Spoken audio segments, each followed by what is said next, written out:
Shalom, everyone, from the Integral House of Israel. We're going to be going over the seventh and final Aliyah from Parashah Bo. I'll be reading today from the book of Exodus, chapter 13, verse 1 through 16. Dedication of the firstborn. Then the Lord said to Moses, "Dedicate to me every firstborn among the Israelites, the first offspring to be born of both humans and animals belongs to me." So Moses said to the people, "This is a day to remember forever. The day you left Egypt, the place of your slavery. Today the Lord has brought you out by the power of his mighty hand. Remember, eat no food containing yeast.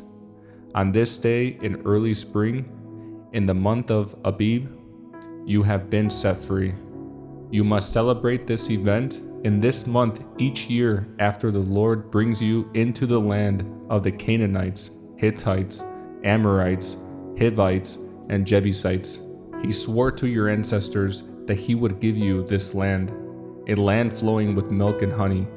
For 7 days the bread you eat must be made without yeast.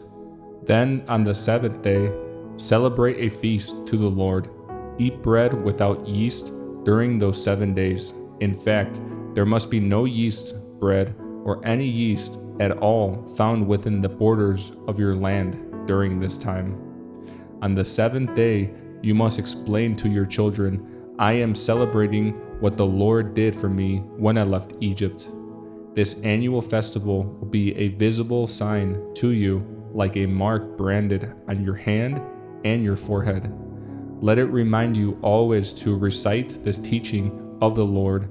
With a strong hand, the Lord rescued you from Egypt. So observe the decree of this festival at the appointed time each year. This is what you must do when the Lord fulfills the promise he swore to you and to your ancestors. When he gives you the land where the Canaanites now live, you must present all firstborn sons and firstborn male animals to the Lord, for they belong to him. A firstborn donkey may be brought back from the Lord by presenting a lamb or young goat in its place.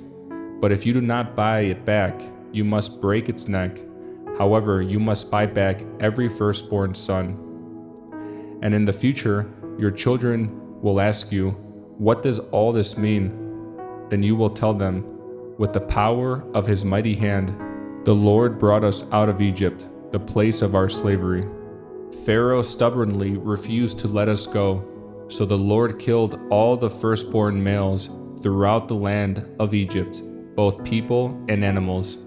That is why I now sacrifice all the firstborn males to the Lord, except that the firstborn sons are always bought back.